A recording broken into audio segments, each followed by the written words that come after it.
because later today he will be voting on the second impeachment of the president. Welcome, Congressman Moulton. It's a delight to be here.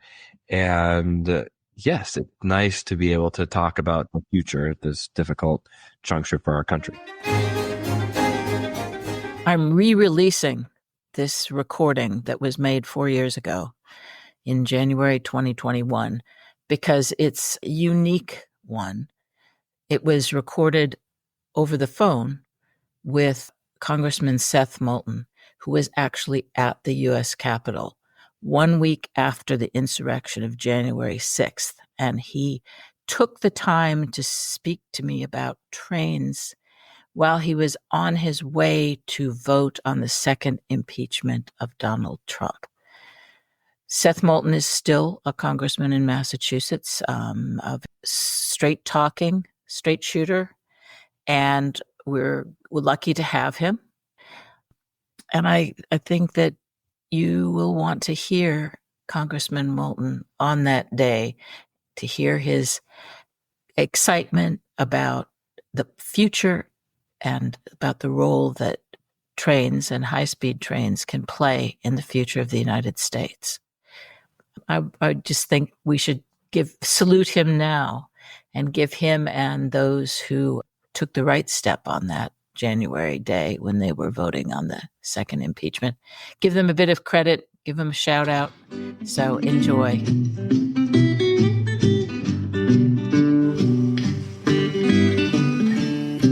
Welcome to Train Time, a podcast from the Train Campaign. You'll hear from leaders around the country about different passenger rail projects, because we're convinced that passenger rail is the essential framework for efficient, sustainable transportation in the 21st century. Train Time is hosted by Karen Christensen, who founded the Train Campaign. Pardon me, boys, is that the Chattanooga choo-choo? Good morning. I'm Karen Christensen, on the line in Western Massachusetts for a short conversation with one of our legislators in Washington, D.C. It's January 13th, 2021, 1 week after the insurrection at the U.S. Capitol. I'm speaking with Massachusetts Congressman Seth Moulton, who represents the 6th District in the eastern part of the state. This podcast will be a little shorter than usual because Mr. Moulton and his aide were delayed by the increased security in Washington. He has to move on to another interview in a few minutes that probably won't be about trains, because later today he will be voting on the second impeachment of the president. We're delighted that he found time to talk about the future in spite of the huge distractions of the moment. Welcome, Congressman Moulton. It's a delight to be here. And yes, it's nice to be able to talk about the future at this difficult juncture for our country. So we will be talking about your vision for high-speed rail and higher speed rail. But tell us a bit about yourself. You have an unusual background in rail. Well, I've been interested in rail, particularly high-speed rail, as a way to quite literally move our country forward for a long time. And it was actually a bit of an academic interest in appreciating the benefits, economic benefits, environmental benefits, and other things of rail transportation over the alternatives. It's something that I studied in school, both when I was quite young and then up into grad school. I did a financial analysis of the California high-speed rail proposal as a graduate student at Harvard Business School, for example. But when I was really young, I said, I just need to learn more about this industry. And I had an appreciation for how unique it is, how it has its own language and terminology. And I decided that I couldn't really learn it at a fundamental level if I didn't have on-the-ground experience. So I was fortunate to have an opportunity to work at a short line in New Hampshire. And I can't tell you how much I learned from that experience. What stands out? What stands out is how it is a unique industry that is hard to understand from the outside, but it has a lot of people who work in it who are incredibly dedicated to making it a success. Because this was a short line, it hired a number of people who had retired from larger railroads. And I worked with an engineer, for example, who ran trains in the Korean War for the U.S. Army in Korea, who came back and ran commuter trains out of Boston when they were still powered by steam, who told stories of running crack passenger trains up into northern New England, knowing the route well enough that he could, shall we say, safely exceed the speed limit when he had time to make up. Really romantic stories from the past, but this was also a man who put in hours and hours of hard work, who took tremendous pride in his trade and was damn good at it. I was proud of him. I hadn't realized that you'd done work when you were at business school on rail. So that led to your getting a job on the trains. Is that right? Well, that's exactly right. I became the managing director and project manager of Texas Central, although it wasn't called that at the time. I actually came up with the name Texas Central for the high-speed rail project between Dallas and Houston, which I still expect will be the first true high-speed rail line built in the United States. It makes so much sense. It's so relatively inexpensive for the benefits it will deliver, and it will be completely transformative for Texas.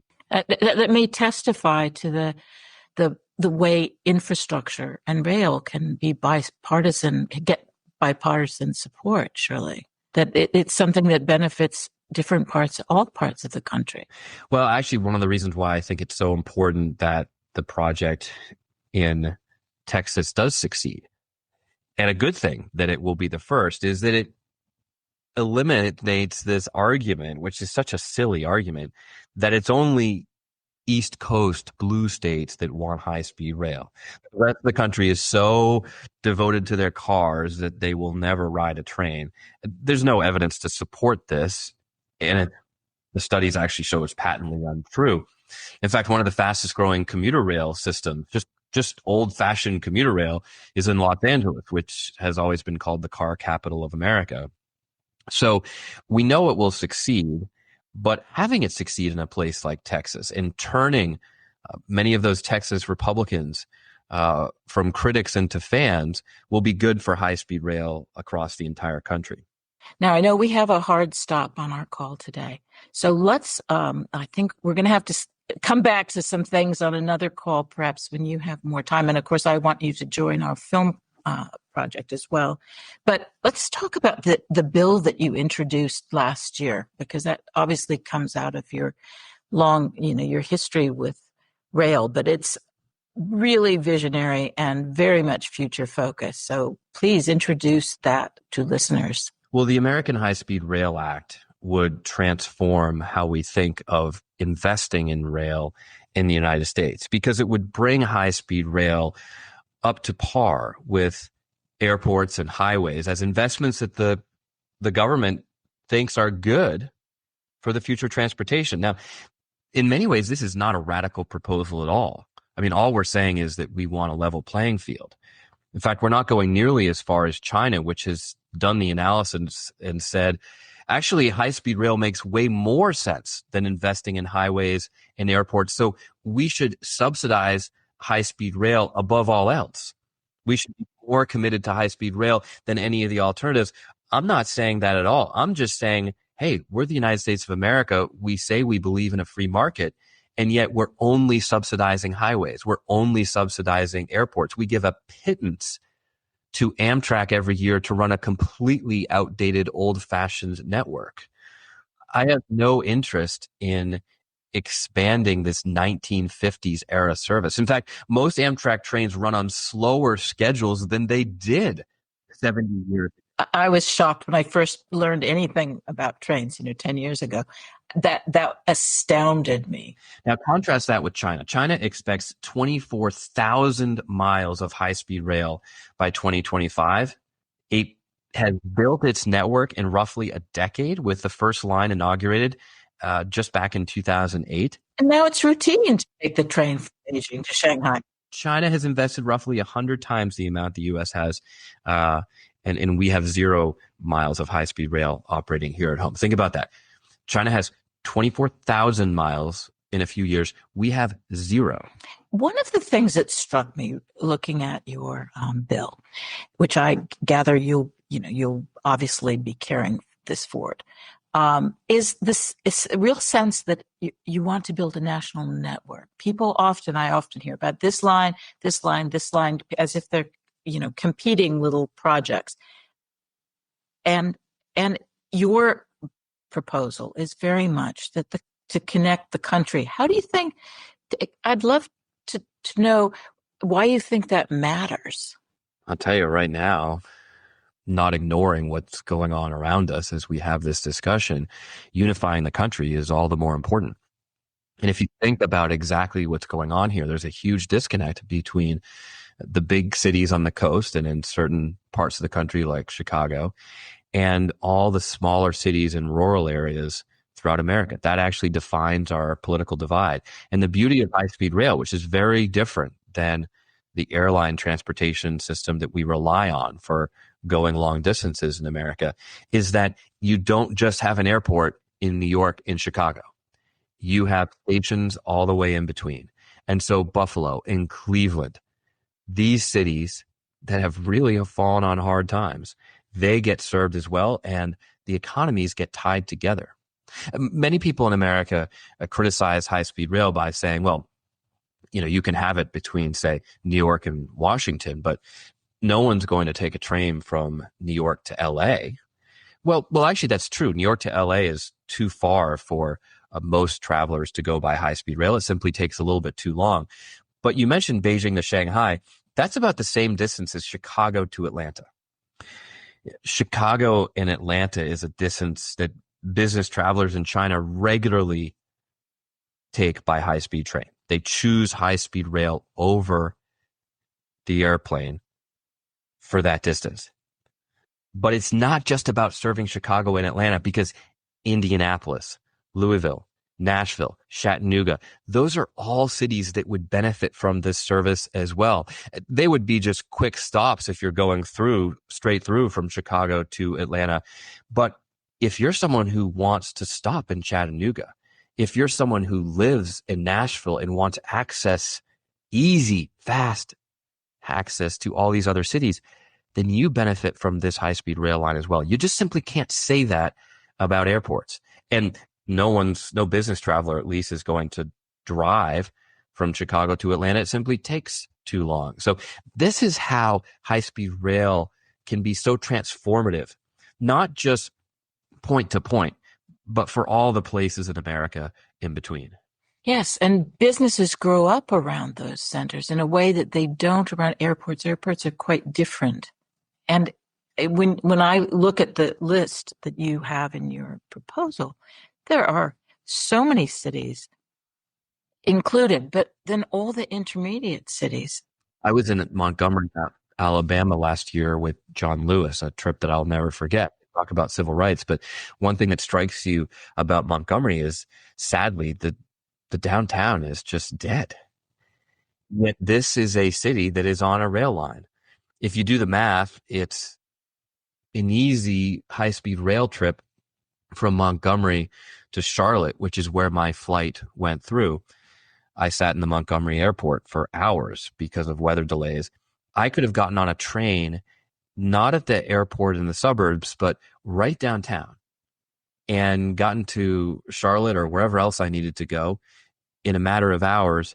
And imagine what vibrancy that would bring, that train station would bring to downtown Montgomery, Alabama. That's just one of hundreds of examples I could cite around the country. You've talked about how the rail is part of the future. What aspects of it do you think are most important? Obviously, the economic development, but what about the environment and equity, social equity? High-speed rail is a complete no-brainer when it comes to the environment. I mean, I almost don't even bother to make the environmental argument because it's so obvious. It's just like, I mean, I don't even need to waste any time making it. There's no comparison. High-speed trains are all electric. You simply plug in that network to a carbon-free energy source, whether it be wind power, solar power, or even nuclear energy, and you have an entirely carbon-free transportation system. You just can't do that with airplanes, not anytime soon. And realistically, we are not going to convert as a country, as an economy, to all electric vehicles for a long time. So it's transformative when it comes to the environment, but it's not just about carbon emissions. It uses so much less land. Even if everyone in America had an electric car, you need to take so much land for these superhighways, because one high-speed rail line has the capacity of about 8 to 12 highway lanes. And then, by the way, all these cities where you drive to have acres and acres and acres of parking lots. All that land gets better used if you have high-speed rail. So by every measure, it's good for the environment. It's amazing for economic development. We've already talked about that a lot. But it also makes a difference for social equity, because high-speed rail can serve all these intermediate communities. So there's a great airline market between New York and Chicago. And if you're a business traveler who lives with easy access to one of those airports, you're all set. But if you're someone who's struggling to make ends meet in Cleveland, if you're trying to be part of the revival of downtown Buffalo, you don't benefit at all from airline travel between New York and Chicago. That's totally different when the high-speed rail line goes right through your downtown. So what will we see next once President Biden is in office? Well, one thing I'm concerned about is making sure that President Biden and his administration have a truly transformative view towards high-speed rail. We can't just be investing in more Amtrak lines. I'm even very hesitant to talk about higher speed rail because, frankly, that's old technology too. We're the United States of America, folks. There's no reason why we shouldn't have the fastest trains in the world. Right now, we have some of the absolute slowest. And in the worst condition. So you are very much in favor of a really, really bold 21st century approach to rail. I had a friend who's a rail consultant in the UK come and visit to take a look at some projects we were contemplating around Boston. And I told him to go out and ride the trains and make sure he rides some of the newest cars that the MBTA, Boston's commuter rail system, has purchased. After a few hours, he called me and said, Seth, I've ridden 4 or 5 trains, but I haven't seen any of these new cars. And then after a little bit of back and forth, we realized that no, he had been riding in those new cars. He just had no idea that they were actually new because they're so old-fashioned compared to new trains everywhere else in the world. So we're behind here. We've got a lot of work to do catching up. I've had Chinese friends come and ride the trains here. But that's also the opportunity, because Americans just don't know how good it can be. And that's why I believe that once we get one true high-speed rail line built in America, especially if it's in a place like Texas where people really aren't accustomed to traveling by train, it will be transformative. I like to look at Spain as an example. The people of Spain were very reluctant to agree to a high-speed rail proposal from the federal government because they had this idea that it was just going to centralize control of the country. So there was a tremendous amount of resistance. But as soon as one high-speed rail line was built, every other province in Spain wanted their high-speed rail line too. It just makes sense. So that's that we need to create something that gives people a really clear vision. I think that's right. I think that it's important to talk about the environmental benefits of high-speed rail. They're astronomical. It's important to talk about social equity. We're finally discussing that more in America. It's important to put numbers around economic development. It heavily favors high-speed rail over the alternatives. But what I think Americans need to know to really change their minds is just how much nicer it is to travel by train. Yes, it's safer. Yes, it's faster. Yes, it's better for the environment. You're just going to love it a lot more than getting stuffed in an aluminum tube 30,000 feet in the air, or being confined to a car going 70 miles an hour max with some of the worst traffic in the world. We can be living a lot better. And that's what we need to invest in for the future of our country. Thank you so much. Have a great day. Take care. Bye-bye. Well, Chad. Thanks for joining us today. The Train Time podcast is brought to you by the Train Campaign. sharing a vision for passenger rail as the essential framework for efficient, sustainable transportation in the 21st century. Learn more at traincampaign.org.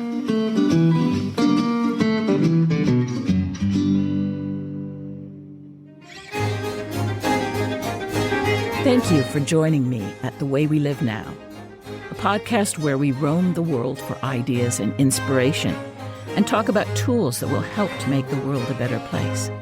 I'd really love to have your ideas and comments. Please leave a comment below and subscribe to the feed. You can sign up for my newsletter, which I try to make a real letter, at KarenChristensen.substack.com.